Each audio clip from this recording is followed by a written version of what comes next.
What's happening, everyone? My name is Devin from DEBO's Fishing, and today we're going to be talking about choosing 4 of the best, most versatile rods for bank fishing. You know, I get asked questions all the time like, DEBO, what would be a good rod to put on this setup? Or, you know, what's a good combo for spinnerbaits? What I did was broke it down into 4 combos that will cover pretty much all of the bank fishing for you. You know, there's maybe a couple outliers, but this will do 95% of what you want to do. And, you know, I understand some people may only have, a budget allotted for one combo, or you just don't want to take more than one. But for me, bringing, like 4 combos with me, 2 in each hand, I can walk around. To me, that's very comfortable. And I'll kind of explain why these 4, the different ways you can fish them, things you use them for, to, in my opinion, help you become a better angler. So listen, enough yapping, let's get into it. My number 1 pick, and these are all the new Monster Bass rods that they come out with, the lunker stick. I know that's upside down, sorry, but going through these because they've got a number of different rods, techniques. Which one do I pick? Which one's the best? Well, for me, the most versatile pick, if I could only have one, this would be it. 7.4, medium heavy, moderate fast, rated for lures up to an ounce. I talk about these all the time. You know, a good medium heavy rated for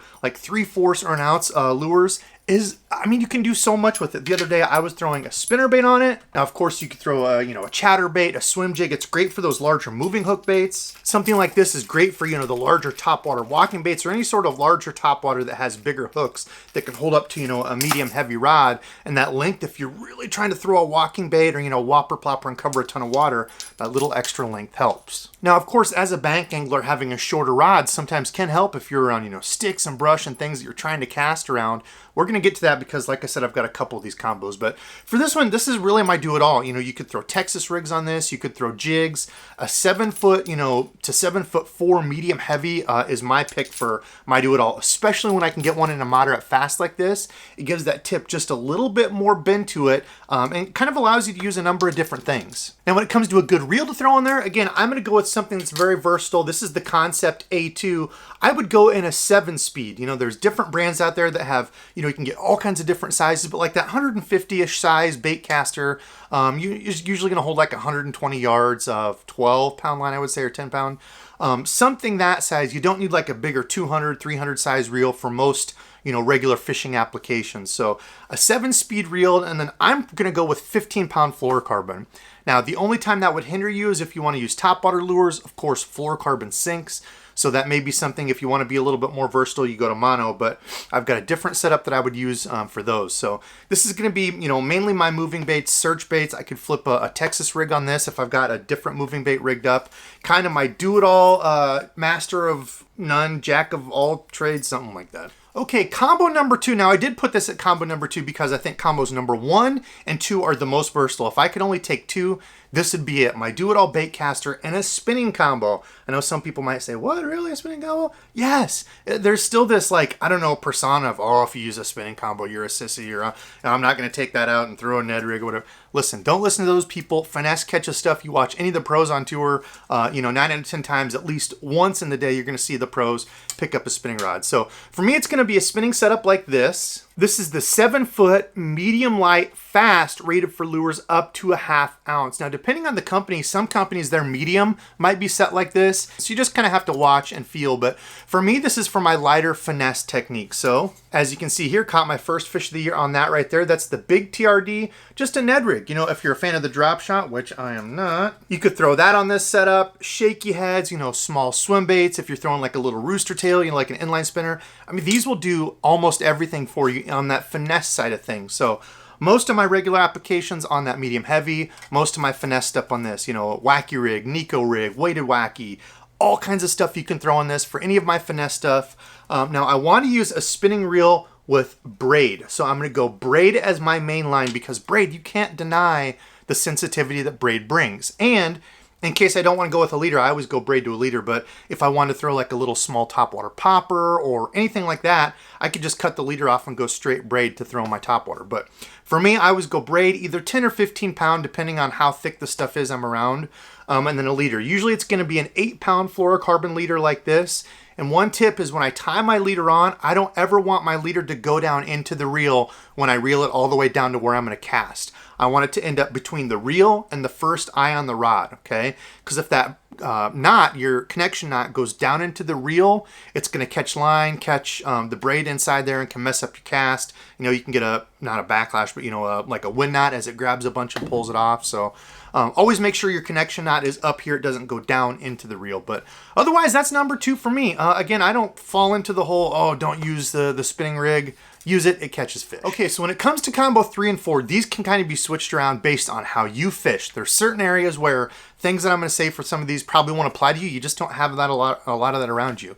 Number 3 for me here in the Midwest, I am going with a heavy setup, and that's going to be specifically for frogging. I could use it for like a bigger buzzbait if I wanted. Some people would throw that on the medium heavy. Just depends what you're around. But frogs, I'm going to also use this setup to double as my flipping and pitching too. So around heavier wood, you know, thicker wood around docks where I might need that little extra heavy power to get them out, I'm going with this. And the specs on this is a 7.4 heavy, fast action, rated for lures up to 1.5 ounces. And that's going to be, again, pretty standard for most of the heavy rods you see out there, up to 1.5 ounces. Again, it's going to kind of depend on the manufacturer. You know, that can vary, but a heavy setup like this, and it doesn't have to be crazy expensive. You know, if you wanted to get just like a $50 heavy rod for frogging, as long as it casts well, you know, with topwater frogs, you don't have to feel that bite, right? They're going to let you know if it hits that frog and that crazy blow up like a bowling ball in the water. You know, you don't need the sensitivity. With this setup, I'm going to do like 150 to 200-ish size reel on here for going straight braid. And that's because when I go braid, I'm going to go 50 or 65 pound. And this just has a larger diameter than, you know, like say 12 pound fluorocarbon. So it's going to take up more real estate on your reel. You know, 100 yards of 12 pound fluorocarbon is going to take up less spool space than 100 yards of, you know, 65 pound braid. So I happen to have the Corrado DC on here. You definitely wouldn't need anything like this. You could go with, well, heck, for the longest time, I used this guy for frogging, the $99 Lose LFS. And again, depends on how heavy you line and how much, you know, how far you're casting, but something like this is fine in most applications. So 50 to 65 pound braid. And then if I'm going with a jig or flipping or anything, again, I'm going to tie on a leader, but this time because the line is bigger, a 50 pound braid to like 15, or I'm probably going 17 minimum for my heavy setup. Flipping and pitching that, the connection on there's a lot bigger. So when I'm flipping and pitching, I'm only doing about 6 foot of leader. That way the connection knot doesn't go up into the tip of the eyelet, because that knot can kind of catch, can obviously give you a backlash on your bait caster. So I want to make sure my connection knot doesn't go up even inside that first eyelet. I want my knot to be outside of it. So usually, like I said, 6 foot. With this being a 7 foot rod, it's usually like right at the tip, a couple inches from there. Now, for all you swim bait nerds out there too, this would work for the lighter swim baits. In that instance, I would go probably with mono or like a copolymer. Something like the P-Line CXX, 15 pound in that is super tough stuff. It's not soft, you know, it's not like the greatest casting line, but 15 pounds is pretty manageable, and it is extra tough. So if you're throwing small swim baits, the extra stretch of that copolymer would help. So that's what I would throw in here. So you can even use it for that if you wanted, but I'm not a huge swim bait guy. This would be my frog and flipping Texas rig setup. Okay, last but not least would be the rod that I'm generally going to throw most of my treble hook baits on. So this is, again, the old lunker stick there. Look at that. I do like the black and orange. They did that well. And one thing I'll tell you that I really like on these rods is that they put the reel nut, the cap that screws down the reel to tighten it on.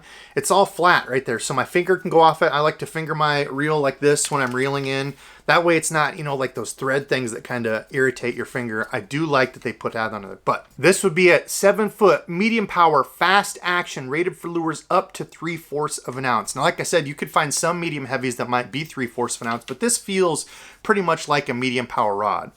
With this, like I said, I'm going to throw most of my treble hook baits on. I had this out the other day. I threw a lipless on it. It felt good. I threw a little flat side on it. It felt good. I even threw a jerk bait on this. 7 foot is about the edge of where I like to go for my jerk bait for bank fishing. You know, of course, if you're in a boat up, you know, off the water, you could go longer, but for bank fishing, I tend to like something a little bit shorter, 6'8"-ish, 6'10", but a 7 foot does work. I've used that plenty of times. You just kind of got to be careful at the tip of it. But this is going to be most of my treble hook baits. This would also do great for, you know, any of the moving baits that are a little bit smaller. If you've got a little bit smaller swim jig, do I have any? Yes, I do. A little bit smaller swim jig like this, and it's not necessarily the size, but the hook size on it. This is just kind of a regular wire hook that would be fine on a medium power or a medium heavy.